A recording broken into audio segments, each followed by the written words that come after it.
दोस्तों, ये कहानी है 13 साल की वेडनेसडे एडम नाम की एक लड़की की, जिसके चेहरे पर किसी तरह के कोई इमोशंस नहीं बनते थे और मौत को लेकर उसके अंदर एक अजीब सा जुनून था। वो सोचा करती थी कि मरने के बाद इंसान कहाँ जाता है और उसका क्या होता है। इसी वजह से उसे अक्सर काले और सफेद रंग के कपड़े पहनना ज्यादा पसंद था। उसे देखकर सबको अजीब सा लगता, जैसे कि वो इस दुनिया की ही ना हो। तो चलिए जानते हैं कि आखिर वो लड़की ऐसी क्यों थी। तो कहानी की शुरुआत में वेडनेसडे को एक स्कूल में दिखाया जाता है, जहाँ वो अपनी लोग उसे घूर घूर कर देख रहे थे। जब वेडनेसडे अपना लॉकर खोलती है तो उसके अंदर उसे अपना भाई बंधा हुआ दिखाई देता है, जिसके मुंह में एक सेब था।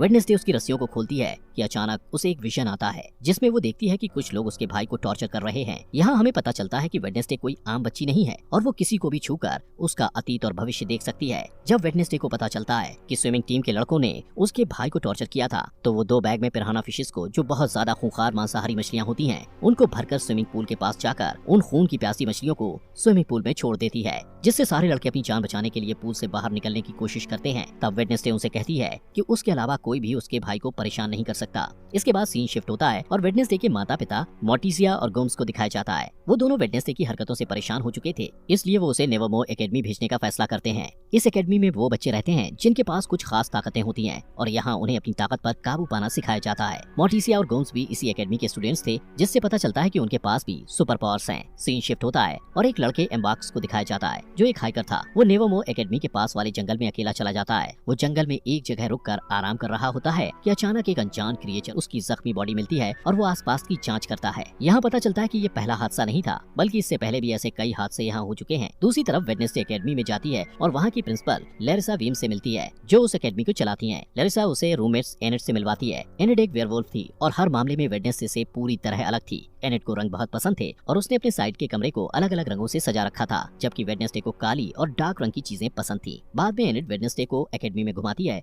और वहाँ के मेन ग्रुप फैंग्स, फर्स, स्टोनर्स और स्केल्स के बारे में बताती है। फैंग्स के ग्रुप में वैम्पायर्स होते हैं, फर्स्ट ग्रुप में वेयरवुल्फ होते हैं और स्टोनर्स पत्थर में बदल सकते हैं और उनके सर पर सांप होते हैं। वहीं स्केल्स में जलपरियां होती हैं, जो लोगों के साथ आसानी से हेरफेर कर सकती हैं। एनेट वेडनेसडे को सबसे पॉपुलर लड़की बायंसा बार्कले के बारे में बताती है, जो बहुत ही खूबसूरत जलपरी थी। बायंसा का एक एक्स बॉयफ्रेंड ज़ेवियर थॉप भी उस एकेडमी में होता है, जो अपनी ड्राइंग को असलियत में बदल सकता है। इसके बाद वेडनेसडे के माता पिता वहाँ से चले जाते हैं, लेकिन जाने से पहले वेडनेसडे के पिता उस पर नजर रखने के लिए एक कटा हुआ हाथ वहाँ छोड़ देते हैं, जो जिंदा होता है और उसे थिंग कहा जाता है। इसके बाद वेडनेसडे तलवारबाजी की क्लास में जाती है और वहाँ बायंसा के खिलाफ लड़ने के लिए तैयार हो जाती है। बायंसा और वेडनेसडे के बीच जबरदस्त लड़ाई शुरू होती है और दोनों बराबर पॉइंट पर होते हैं। इसके बाद बायंसा कहती है कि वो बिना किसी हेलमेट के ये गेम खेलना चाहती है और ये गेम तब खत्म होगा जब दोनों में से किसी एक के शरीर से खून निकलेगा। दोनों के बीच फिर से लड़ाई शुरू होती है और दोनों एक दूसरे के ऊपर वार पे वार करते हैं। बायंसा वेडनेसडे पर वार करती है और उसके सर के बाएं तरफ एक कट लग जाता है, जिससे वेडनेसडे के सर से खून निकलने लगता है। इस जाया जाता है। जैसे ही वेडनेसडे पट्टी लगवाकर बाहर निकलती है,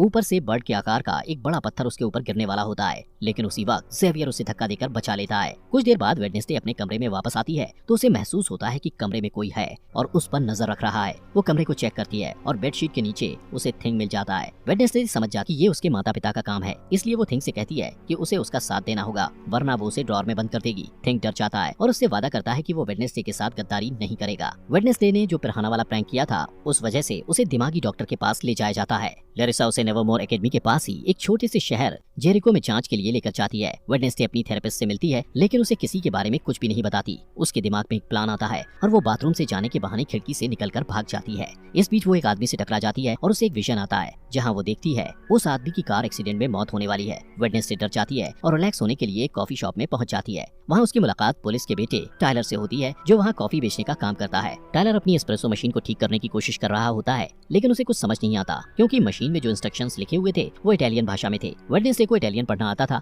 इसलिए वो आसानी से मशीन को ठीक कर देती है और इसके बदले में वो उसे बस स्टेशन तक छोड़ने को कहती है। टायलर के कुछ कहने से पहले ही वहाँ वो लड़के आ जाते हैं, जिन्होंने वेडनेसडे के भाई को टॉर्चर किया था। कोशिश करती है, लेकिन जब बर्दाश्त नहीं होता तो वो उन्हें मारने लगती है। कुछ ही समय में लैरिसा पुलिस के साथ वहाँ आ जाती है और वहाँ की हालत देखकर उसे गुस्सा आता है और वो वेडनेसडे को डांटती है। इसके बाद वो लोग नेवरमोर एकेडमी जाने के लिए निकल जाते हैं। रास्ते में उन्हें एक टूटी फूटी कार दिखाई देती है, जिसका एक्सीडेंट हो गया था और उस कार में वही आदमी था जिससे वेडनेसडे टकराई थी। उस रात वेडनेसडे वायलिन में बहुत डरावना म्यूजिक बजाती है। वो पूर्णिमा की रात थी और भेड़ियों के चिल्लाने की आवाज भी सुनाई देती है। तभी एनेट वेडनेसडे को बताती है कि वो खुद को वेयरवुल्फ में नहीं बदल सकती, इसलिए वो बाकी लोगों के साथ नहीं जा सकती थी। इस बीच थिंग टेलर के कमरे में जाता है और उसे वेडनेसडे से बात करने के लिए कहता है। टेलर डर कर उसकी बात मान लेता है और वेडनेसडे से वीडियो कॉल पर बात करता है। वेडनेसडे उसे आने वाले हार्वेस्ट फेयर में मिलने के लिए कहती है और कहती है कि वो लोग वहाँ मजे करेंगे, लेकिन असल में वो सिर्फ वहाँ से भागना चाहती थी। हार्वेस्ट फेयर में लैरिसा वेडनेसडे पर अपनी चील जैसी नजर बनाए रखती है। इसके बावजूद वेडनेसडे टेलर से मिलने में कामयाब हो जाती है। वो तो रोवन तुरंत जंगल की तरफ भाग जाता है। रोवन से टकराने के बाद वेडनेसडे को विजन आता है कि रोवन जंगल में किसी के हाथों बेरहमी से मारा गया है। वो डर जाती है और भागने का प्लान बदलकर रोवन को रोकने के लिए उसके पीछे जाती है, लेकिन इससे पहले कि वो कुछ बोल पाती, रोवन अपनी ताकत का इस्तेमाल करके वेडनेसडे को पेड़ के सहारे ऊपर लटका देता है। इसके बाद वो वेडनेसडे को अपनी माँ के बारे में बताता है जो भविष्य देख सकती थी। उसकी माँ ने 25 साल पहले एक तस्वीर बनाई थी और कहा था कि वेडनेसडे नेवरमोर एकेडमी को बर्बाद कर देगी। इसलिए रोवन कहता है कि कुछ भी बुरा होने से पहले वो वेडनेसडे को मार देगा। इसके बाद वो अपनी जादुई ताकत से वेडनेसडे का गला घोंटने लगता है। तभी एक भयानक राक्षस उसके ऊपर हमला कर देता है और रोवन को बेरहमी से मारकर वहाँ से गायब हो जाता है। वेडनेसडे उसकी कटी फटी बॉडी के ऊपर पड़ी हुई उस तस्वीर को उठाती है जिसे रोवन की माँ ने बनाया था। उसी वक्त पुलिस का हेड अपने पुलिस ऑफिसर्स के साथ वहाँ आता है और रोवन की बॉडी को ढूंढने की कोशिश करता है, लेकिन उसे बॉडी नहीं मिलती है। इसके बाद वेडनेसडे को पुलिस हेड को उस क्रिएचर वाली बात पर भरोसा नहीं होता और उसे लगता है कि ये काम नेवरमोर एकेडमी के ही किसी स्टूडेंट का है। तभी वहाँ एक ऑफिसर आ जाता है। उसकी नजर दरवाजे से निकलते हुए रोवन पर पड़ती है जो जिंदा था। जब वेडनेसडे अपने कमरे में जाती है तो देखती है कि एनेट पीओ कप नाम की एक कॉम्पिटिटर की तैयारी में बिजी है। ये एक बोट रेस की प्रतियोगिता थी जो हर साल एकेडमी में ऑर्गेनाइज की जाती है। बाद में वेडनेसडे रोवन से बात करने की कोशिश करती है, लेकिन लैरिसा उसे कहती है कि रोवन को एकेडमी से निकाल दिया गया है, जिसका कारण वो उसे नहीं बता सकती। वेडनेसडे को शक होता है और वो प्लान बी के मुताबिक थिंग को रोवन पर नजर रखने के लिए उसके पीछे भेजती है। फिर सीन बदलता है और रोवन को एक रेलवे स्टेशन में जाते हुए दिखाया जाता है। थिंग उसका पीछा करता है। रोवन आसपास का माहौल चेक करने के बाद वॉशरूम में चला जाता है, जहां वो अपना रूप बदलकर एक बूढ़ा आदमी बन जाता है, लेकिन थिंग रास्ता भटक जाता है, इसलिए वो रोवन को अपना रूप बदलते हुए देख नहीं पाता। इसके बाद वो बूढ़ा आदमी लैरिसा का रूप ले लेता है। यहाँ पता चलता है कि लैरिसा ही अपना रूप बदलकर रोवन की मौत को छुपाने की कोशिश कर रही थी। वेडनेसडे के पास और कोई रास्ता नहीं होता, इसलिए वो रोवन की मौत का सुराग ढूंढने के लिए जंगल में जाती है, जहाँ उसे टेलर मिलता है जो अपने बाप का पीछा करते हुए वहाँ आया था। थोड़ी देर बाद वेडनेसडे को रोवन का चश्मा मिलता है। वो उसे उठाती है और उसे विजन आते हैं जिसमें वो देखती है कि रोवन के पास नीले रंग की एक किताब थी। तुरंत ही अपनी क्लास टीचर के पास जाती है और उससे किताब के बारे में पूछती है। उसकी टीचर बताती है कि वो किताब पुराने स्टूडेंट्स के समाज से जुड़ी हुई है जिसे नाइट शेड्स कहा जाता है, लेकिन उस समाज को बहुत पहले ही खत्म कर दिया गया है। फिर स्कूल से जाने के बाद वेडनेसडे रोवन के कमरे में किताब ढूंढने के लिए जाती है। रोवन के पलंग के नीचे उसे एक मुखौटा मिलता है। वो वहाँ से जाने ही वाली होती है कि तभी वहाँ रोवन का रूममेट ज़ेवियर आ जाता है और उसे देख के वेडनेसडे पलंग के नीचे छिप जाती है। ज़ेवियर से मिलने उसकी एक्स गर्लफ्रेंड बायंसा भी वहाँ आ जाती है। वेडनेसडे उन दोनों की सारी बातें सुन लेता है और उसे पता चलता है कि बायंसा आने वाले बोट रेस की प्रतियोगिता में एनेट को हराने के लिए प्लान बना रही है। इसके बाद वेडनेसडे अपने कमरे में आ जाती है और बायंसा को रेस में हराने के लिए प्रतियोगिता में एनेट का साथ देने का फैसला करती है। अगले दिन एनेट और वेडनेसडे प्रतियोगिता के लिए तैयार हो जाते हैं। इस रेस में सब कुछ अलाउड होता है, इसलिए बायंसा इसका फायदा उठाती है। रेस में 4 टीम भाग लेती हैं और नियम के मुताबिक जो टीम तालाब में गिरे बिना डेस्टिनेशन तक जाकर पहले वापस आ जाएगी वो रेस जीत जाएगी। जैसे ही रेस शुरू होती है, बायंसा अपने एक दोस्त को इशारा करती है जो एक जलपरी थी और बाकी बोट को बर्बाद करने के इरादे से बायंसा का साथ दे रही थी। वो तालाब में कूदकर एक नाव को बर्बाद कर देती है, जिससे वो टीम तालाब में गिर जाती है और रेस से बाहर हो जाती है। वेडनेसडे और एनेट पूरी तैयारी के साथ रेस कर रहे थे और थिंग उसमें उनकी मदद कर रहा था। थिंग की मदद से वो लोग बायंसा की दोस्त को एक जाल में फंसा लेते हैं। रेस के दौरान ही वेडनेसडे को एक विजन आता है और वो अपने सामने अपनी जैसी दिखने वाली वेडनेसडे एक चाबी है, जिससे वेडनेसडे काफी उलझन में पड़ जाती है। उसे कुछ समझ नहीं आता, लेकिन जैसे ही वो असली दुनिया में वापस आती है उसे पता चलता है कि बायंसा रेस में आगे निकल गई है, लेकिन वो हार नहीं मानती और बायंसा की चालों को उसी के खिलाफ इस्तेमाल करके ये रेस जीत जाती है। 40 साल के बाद पहली बार कोई नॉन सायरन टीम ये रेस जीती थी। लैरिसा एनेट को पीओ कप ट्रॉफी देती है, लेकिन वेडनेसडे को ज्यादा अटेंशन पसंद नहीं था, इसलिए वो वहाँ से चली जाती है। वो नेवरमोर एकेडमी के पुराने स्टूडेंट एडगर एलन पो की मूर्ति के पास जाती है और अचानक उसकी नजर उस मूर्ति के हाथ में रखी पत्थर की किताब पर जाती है, जिसके नीचे उसे एक निशान दिखाई देता है। वो निशान ठीक वैसा ही था जो उस तस्वीर में बना हुआ था, जिसे रोवन ने मरने से पहले उसे दिया था। उस बुक में वेडनेसडे को कुछ पहेलियां मिलती हैं, जिसे वो तुरंत सुलझा लेती है और उसे एक सुराग मिलता है। उस सुराग में 2 बार चुटकियां बजाना होता है। जब वो 2 बार चुटकियां बजाती है तो अचानक एक छुपा हुआ बरामदा खुल जाता है, जहाँ एक गुप्त कमरा होता है। वहाँ वेडनेसडे को रोवन की किताब मिल जाती है, जिसमें रोवन ने तस्वीर को फाड़ कर निकाला था। वो उस किताब को अपने बैग में रखती है, लेकिन इससे पहले कि वो आगे जा पाती, कोई उसके सिर को एक काले कपड़े से ढक देता है। थोड़ी देर बाद जब काले कपड़े को हटाया जाता है तब वो देखती है कि बायंसा, जेवियर और कुछ स्टूडेंट्स उसे घेर कर खड़े हुए हैं और ये सभी नाइट शिफ्ट्स के सदस्य हैं। यहाँ पता चलता है कि लैरिसा ने आए, लेकिन वेडनेसडे मना कर देती है और वहाँ से चली जाती है। इसके बाद लैरिसा को दिखाया जाता है जो आउटरीच डे के बारे में घोषणा करती है, जहाँ एकेडमी के सारे स्टूडेंट्स को शहर के आम लोगों से मिलना जुलना होता है और उनके साथ काम करना होता है। इन लोगों को नॉमीज कहा जाता है। जब वो लोग शहर पहुँचते हैं तब वेडनेसडे जेवियर को बताती है कि उसके रूममेट की मौत हो चुकी है, लेकिन उसे इस बात पर भरोसा नहीं होता है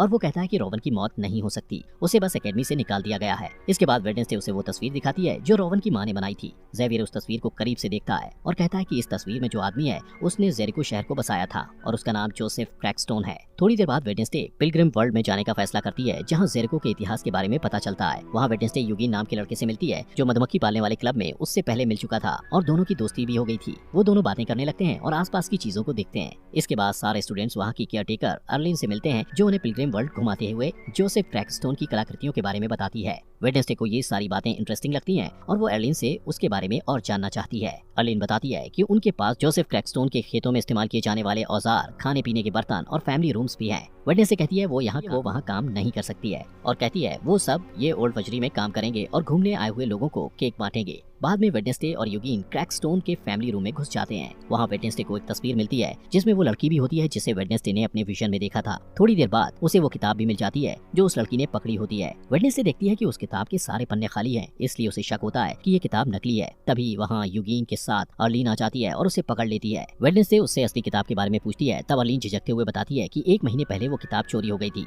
इसके बाद वो कॉफी शॉप में वापस टेलर से मिलती है और वो दोनों जोसेफ के बारे में पता करते हैं। टेलर कहता है कि ओरिजिनल मीटिंग हाउस का जो हिस्सा बचा हुआ है वो जंगल में है और पूरी तरह खंडर हो चुका है, जिसका इस्तेमाल अब क्रैश पैड के रूप में किया जाता है। इसके बाद वेडनेसडे जोसेफ क्रैकस्टोन की उस जगह की तलाश करने के लिए थिंग के साथ तुरंत जंगल में जाती है। इस दौरान उन्हें एक बेघर आदमी मिलता है, लेकिन थिंग उसका दम घोटने लगता है और उसे डराकर भगा देता है। तभी वेडनेसडे को एक विजन आता है और वो खुद को 400 साल पहले के टाइम में देखती है। यहाँ वो सुनहरे बाल वाली लड़की दिखाई देती है जिसे वेडनेसडे पहले भी अपने विजन में देख चुकी थी। उस लड़की को गाँव वालों ने घेर रखा था और वो उसे शैतान की संतान कहलाता है। वो कहता है कि गुडी एक डायन है और उसे भी उसकी माँ और दूसरे आरोपी के साथ उस खेत में मर जाना चाहिए। इसका जवाब देते हुए गुडी की है कि जोसेफ ने उसकी जमीन हड़पी है, बहुत से निर्दोष लोगों की जानें ली हैं और उनकी शांति छीनी है। जोसेफ को गुस्सा आता है और वो गुडी को थोड़ी देर तक घूरता है और फिर उस खेत में आग लगा देता है। गुडी अपनी माँ को बचाने की कोशिश करती है, लेकिन उसकी सारी कोशिशें बेकार हो जाती हैं। जब कोई उम्मीद नहीं बचती तो वो एक गुप्त दरवाजे से निकलकर वहाँ से भाग जाती है। वेडनेसडे वहाँ छुपकर ये सब कुछ देख रही थी। गुडी जल्द ही वेडनेसडे के पास आती है और कहती है कि जोसेफ अपनी ये लड़ाई तब तक नहीं रोकेगा जब तक वो सबको मार नहीं देगा। इस खुलासे के बाद वेडनेसडे असली दुनिया में आ जाती है।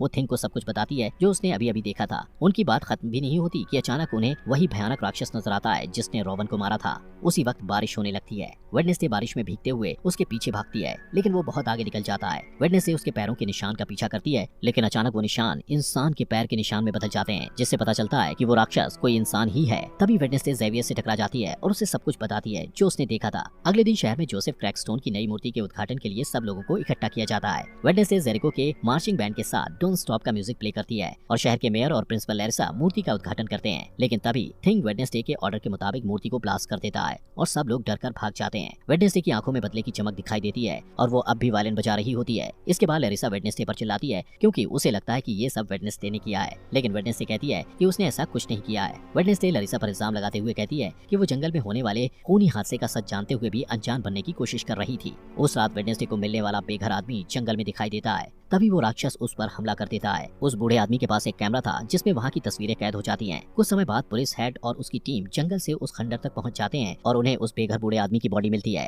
उन्हें वो कैमरा भी मिलता है जिसमें हादसे के वक्त की फुटेज होती है जो असली गुनहगार को सामने ला सकता है। जब कैमरे की तस्वीरों को बड़ा करके देखा जाता है तब पुलिस हेड हत्यारे का चेहरा देखता है। वो एक राक्षस का चेहरा था जिसे देखकर ऐसा लगता था जैसे वो किसी के बुरे सपने से निकल कर आया हो। दोस्तों, अगर आपको इस सीरीज के नेक्स्ट एपिसोड चाहिए तो कमेंट बॉक्स में नेक्स्ट एपिसोड लिखें और ये